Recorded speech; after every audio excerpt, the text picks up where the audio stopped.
And we are live. What's going on, y'all? What's going on? I got another one here from Unqualified AF Podcast, man. You guys bear with me. I just got through eating, man. For that itis kicking in. Man, when you fast all day, man, when you eat too much. You know what I mean? You're looking like somebody out of Dragon Ball Z. Anyway, man, no further ado, we're going to get right into it. You guys smash that like button, subscribe. If you're not subscribed, drop a comment. Let's talk about it. All that means.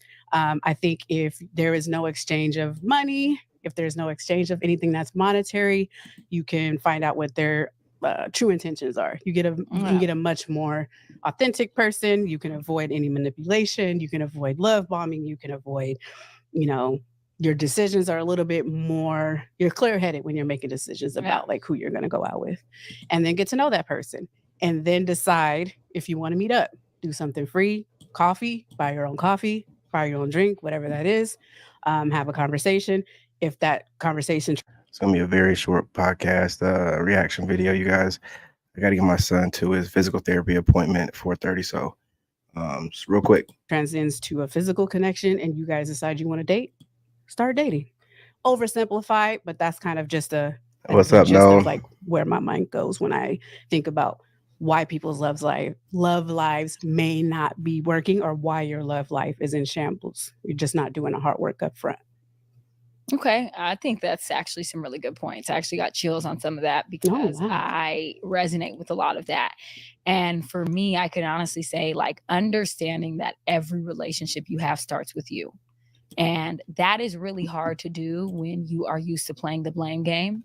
And I think in general, women, we like to victimize ourselves a lot and never take accountability for our part we play in our own suffering.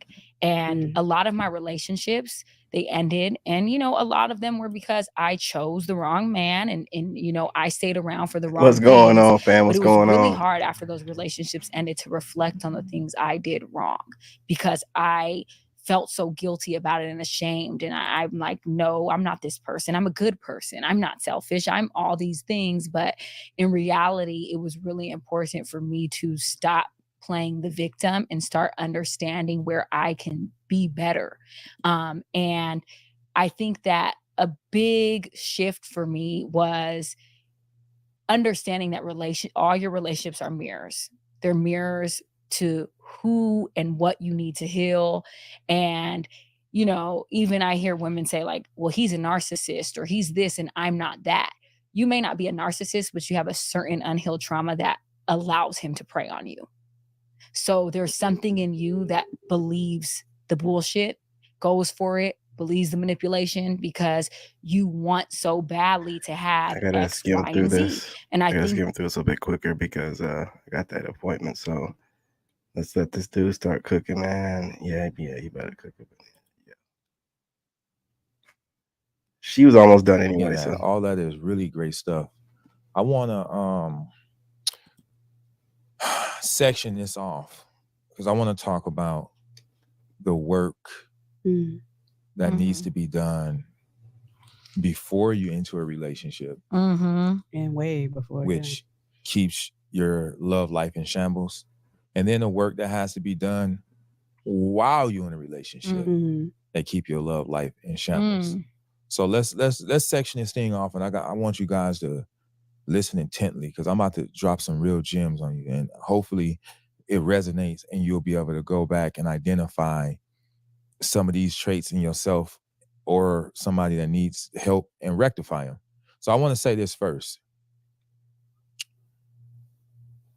The most ubiquitous trait a lot of women have in this era is they leave one relationship and hop right into the next. Imagine being a boxer,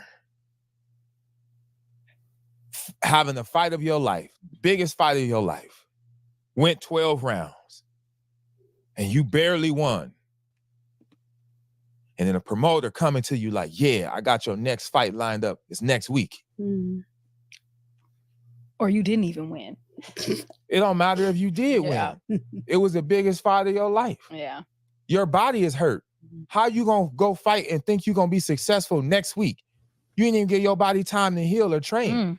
Y'all leaving relationships and not even reflecting and taking inventory of what was missing inside that relationship that you didn't bring to the table before you rush into the next relationship.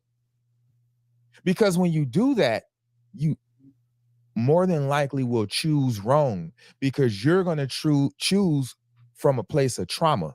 Mm. Let me ask you a question. Name one meal for sure, one thing if you sick that you're going to eat. When you sick, you're going to eat this. Soup. When you sick, you're going to eat this. Yeah, like with a cold. Yeah. Yeah, what you going to eat? Yeah, soup. When you're not sick, what you going to eat? Just name anything. Tacos. Tacos, Yeah. pizza. Can't go wrong. All right. With tacos. So when you leave one relationship before you heal and you choose your next mate, that's like choosing soup. You were sick. What happens when you start to heal? You're not eating that soup no more. You're not even going to like him no more, because you're not sick no more. You understand that analogy? Yes. You chose him because you were sick. Understand that analogy? Mm-hmm. You chose your new mate from a place of trauma.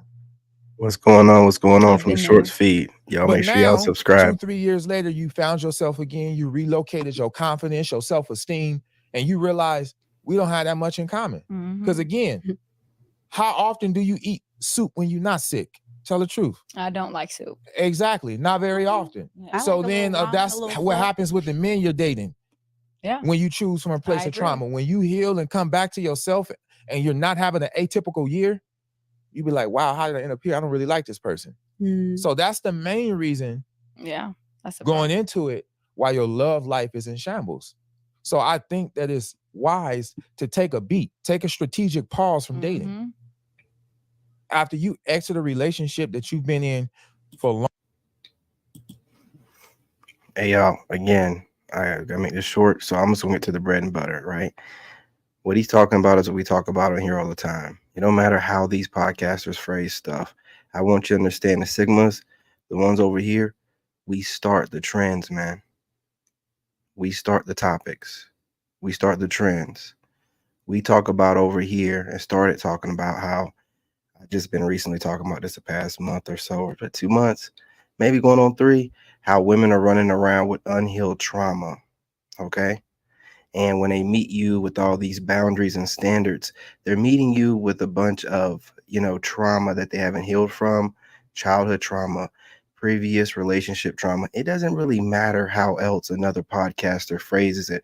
I know when I bring something to the table, I know whenever I'm saying something and things are being disseminated and then rebranded however it is, right? You know what I mean? If it wasn't talked about before I brought it to the table and it's being somewhat kind of sort of around the way talked about now, pay attention, okay? You know what I'm saying? You Sigmas, you leading the way. The whole point of what I'm making this video for is let you guys know that you leading the way where you're very influential, but you're influential in a way to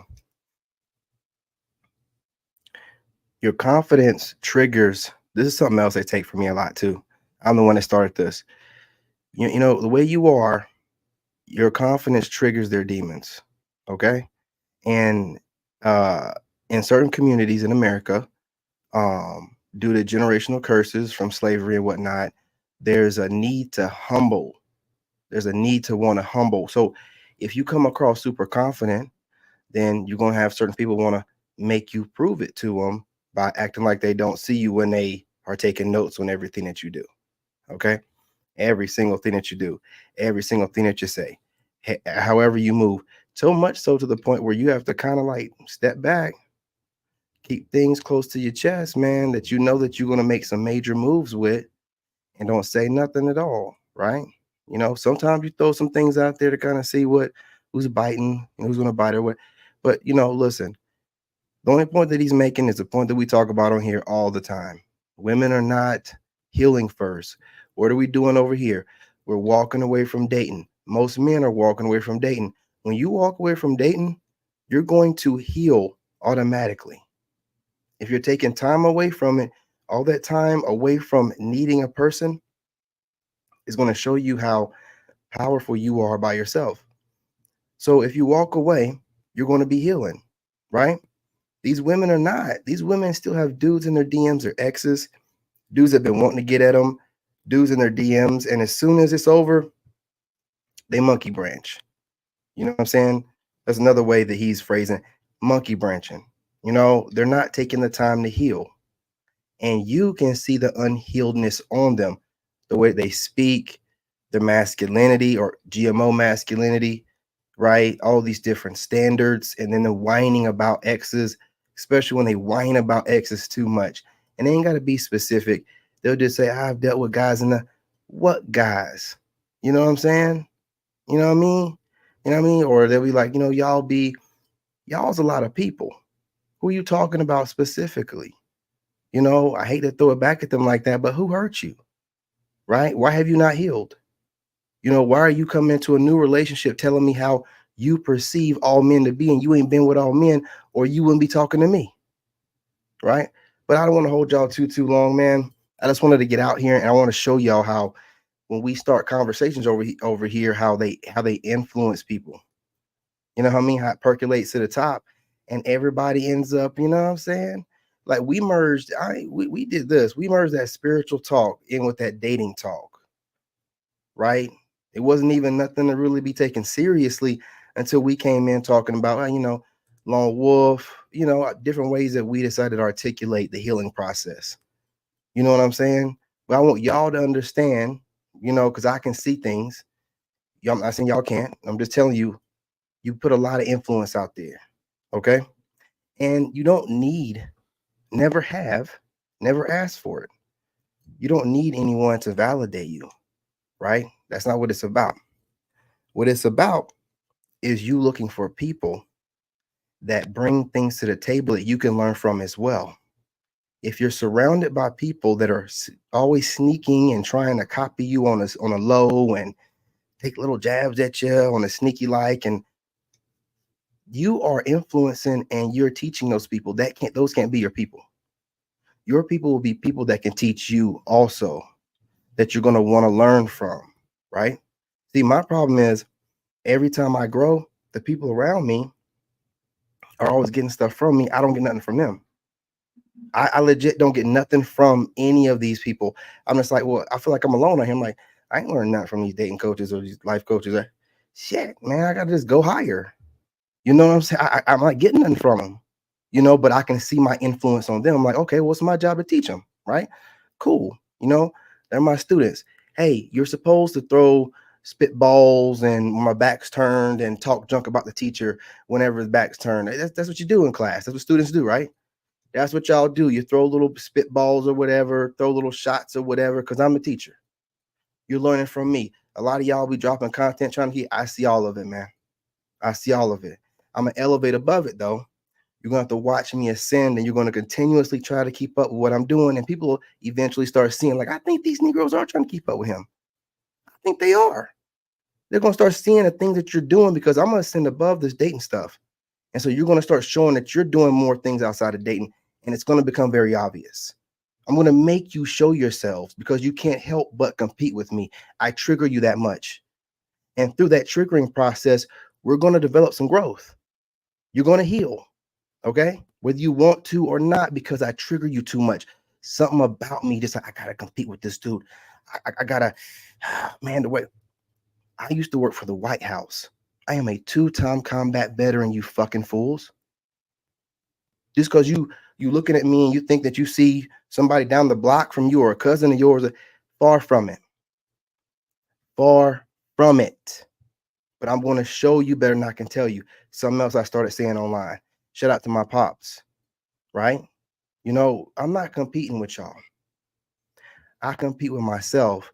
But what I'm going to do now is elevate even above that. Okay?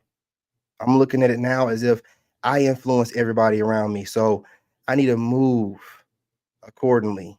I can't acknowledge you peasants anymore, man. You peasants, I'm just done. Do whatever you will, mock however you feel like you need to.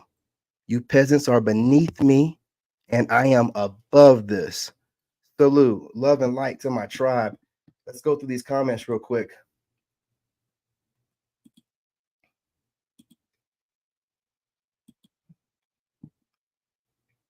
Gotta let it be known. Oh man, I gotta go. I can make it. I'm gonna call him and let him know I'm be a little bit late. This place is 12 miles away and it takes me 36 minutes to get there. Traffic, man. They don't never heal. You know, and they're always looking for your attention. And the monkey branching, like I was telling the guy in the comments, he was talking about his ex. I was like, man, my crazy ass ex was telling me she didn't cheat on me when she was gone for 30-something days. But then less than a full 2 years later, she's gotten pregnant and threatened to put me on child support if I don't get a divorce. I'm like, Goofy, why in the hell are you out there with your legs up, taking dick, deep dick, for long periods of time? It takes a while to get pregnant, especially when you ain't been pregnant in over 10 years. You know what I'm saying? And now you worried about getting divorced. You should have been getting divorced before. You see what I'm saying? She had a monkey branch into somebody new before she divorced me so she could feel better about her situation by the time that she did divorce me. Make it make sense. It don't. It don't. They just be doing shit. You know, what can you do about it? It is what it is. Anyway, y'all, love and light. I'm your brother, man, and I'm out. We own it, man. Wolfpack ain't playing no more. We own it. In this game, you gotta have that dog in you. Made in America.